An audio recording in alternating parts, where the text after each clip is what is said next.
Olá, membros, sejam muito bem-vindos a mais uma aula do curso Anonimato e Deep Web, e hoje nós vamos falar sobre o Tor, Anonimato e Privacidade em Alto Nível, como funciona a rede Tor e como utilizá-lo para navegar na Surface Web. A história do Tor remonta à década de 90, quando a Office of Naval Research e a DARPA, agências estatais dos Estados Unidos, estavam trabalhando para criar uma rede de anonimato online em Washington. A essa rede foi dado o nome de roteamento cebola, ou do inglês onion routing, que saltava o tráfego em diferentes nós antes de sair para o destino final. Ou seja, o tráfego não ia diretamente ao servidor final. Mas hoje o Tor é completamente open source e aberto ao público. Significa que nenhum governo pode controlar, e só assim é que ele pode se beneficiar disso, já que o benefício de se usar o Tor é se misturar ao maior número de usuários possível. Porque pense bem, seria inútil para o governo dos Estados Unidos criar uma rede na qual só eles poderiam usar. Ficaria óbvio que naquela rede só teria agentes do governo. E se fosse assim, uma rede fechada, ninguém seria convencido a acessar essa rede, porque eles saberiam que seriam vigiados o tempo todo por agências governamentais. Portanto, a única forma de se criar uma rede verdadeiramente anônima e segura, para que os próprios agentes do governo pudessem utilizar com segurança, teria que beneficiar não só o governo, mas todo o público em geral, inclusive aqueles que viriam a utilizar essa rede para se esconder do governo.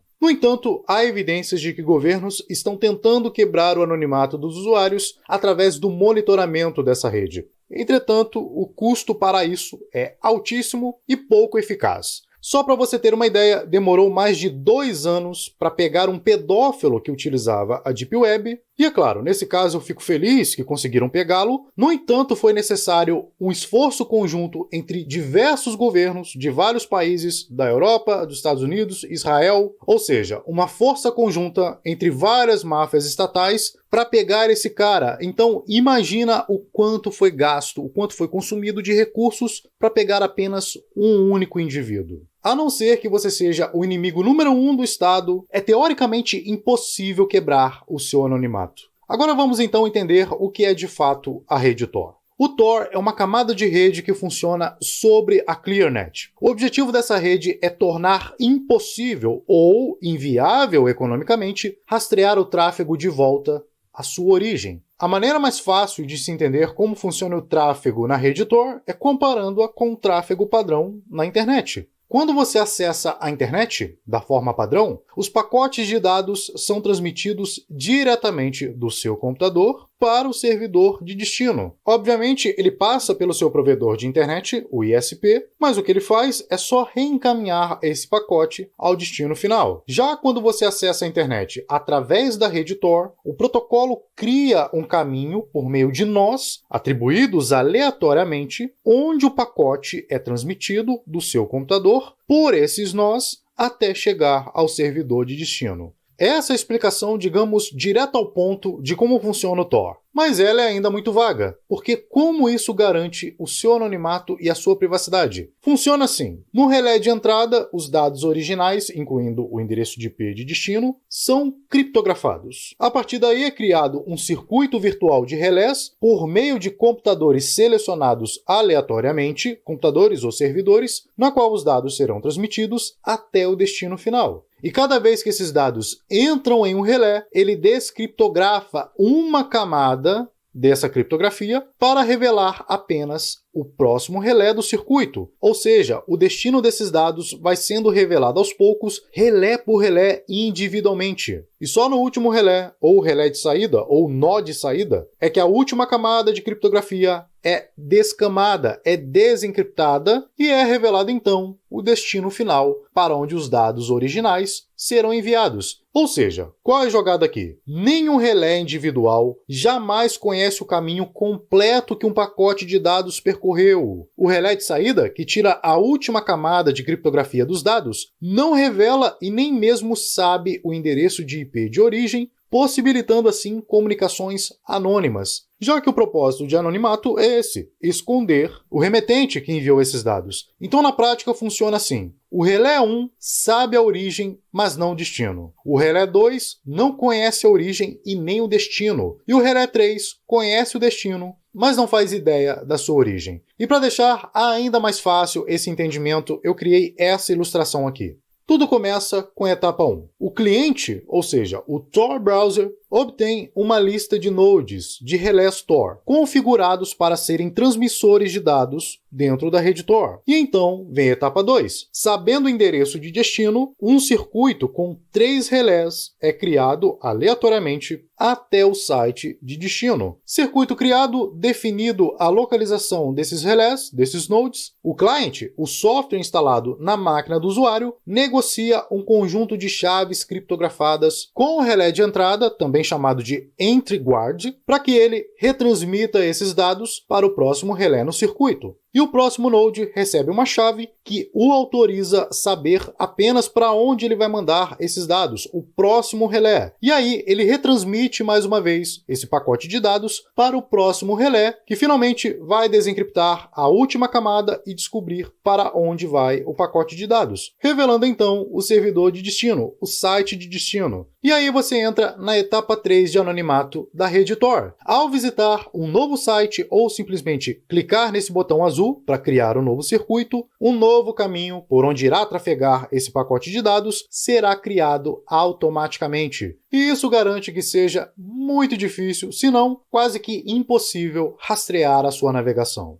Então, nesse exemplo aqui do lado, eu resolvi ver algumas fake news lá no G1, e aqui o navegador mandou para a ponte, que em seguida transmitiu para um relé lá na República Tcheca, que depois transmitiu para a Alemanha, que só então encaminhou lá para o servidor do Globo.com. E como é de se esperar, essa é a desvantagem do Tor. A conexão será um pouco mais lenta comparado à conexão padrão, sem utilizar a rede Tor. Esse é o preço do anonimato. De forma resumida, como o Tor garante o seu anonimato? Escondendo a sua localização, seu endereço de IP, pois os dados são retransmitidos de 3 lugares aleatórios pelo mundo. Esconde os metadados gerados a partir da conexão com o seu computador, já que o cliente do Tor, o navegador Tor, não armazena cookies, cache e histórico de navegação, é claro, se for configurado lá no navegador. Inibe mecanismos de rastreio, já que a trajetória da conexão muda a cada site acessado. E na rede Tor, todos os usuários são iguais aos olhos de um observador. A melhor analogia para isso seria o seguinte: algo como um grupo de 2,5 milhões de pessoas, que é a estimativa atual do número de indivíduos que acessam a rede Tor, caminhando pelas ruas, com a mesma roupa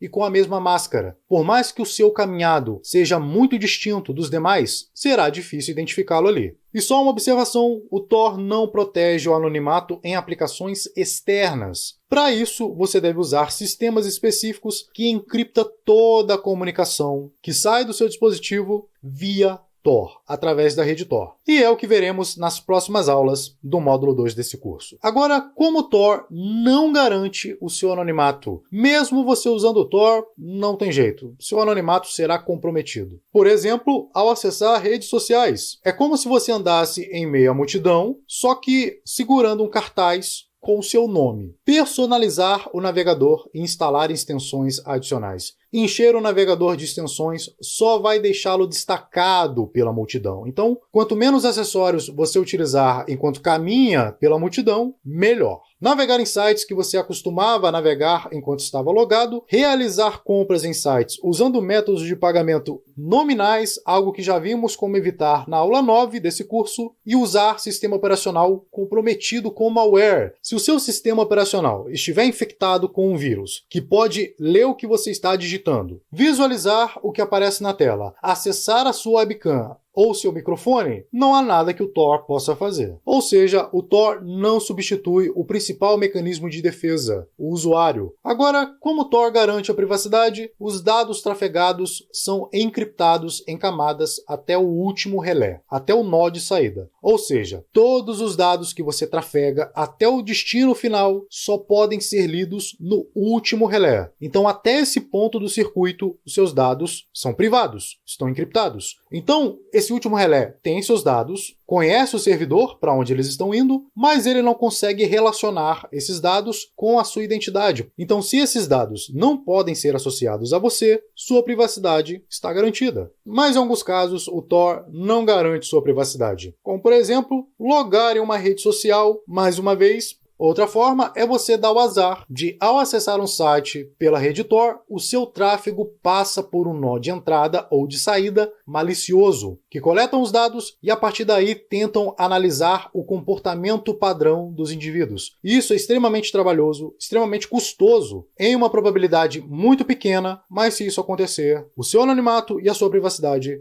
podem ser quebrados. Ao acessar sites sem criptografia, então é bom sempre você verificar se o site tem HTTPS, algo que vimos na aula 6, só que para evitar isso, basta utilizar a extensão HTTPS Everywhere, que já está presente por padrão no Tor Browser. E por fim, se o seu sistema operacional estiver comprometido, mais uma vez, estiver infectado com malware, não é possível garantir a sua privacidade e isso não é uma limitação do Tor, é uma limitação sua. Falta de segurança por parte do usuário. E agora, algumas limitações do Tor. Como eu já disse, a conexão vai ser mais lenta comparado à conexão padrão, já que ela passa por 3 relés aleatórios ao redor do mundo antes de chegar ao destino final, e outras que eu listei aqui, por exemplo, o navegador Tor é baseado no Firefox, portanto, ele é suscetível a vulnerabilidades, assim como qualquer navegador. E essa aqui, já mencionei anteriormente, se alguém mal intencionado, e na maioria dos casos serão governos, estiver executando um nó de entrada e saída, por meio de uma análise de tráfego mais sofisticada, uma análise estatística por meio de softwares avançados, pago com o dinheiro dos próprios usuários que utilizam essa rede, seu anonimato pode ser derrubado. Outro problema que eu vejo é que o governo americano é o maior financiador do Tor Project. Ou seja, isso pode abrir brecha para eles intervirem no desenvolvimento do projeto. Ainda assim, considerando que o governo também depende do Tor, ele não pode quebrá-lo. Se ele quebrar, ele também não terá anonimato e anonimato é extremamente importante para as máfias estatais. Afinal, os crimes mais horrendos e incomensuráveis são cometidos por eles. Bom, agora que já vimos como o Tor funciona na teoria, vamos então para a aula prática.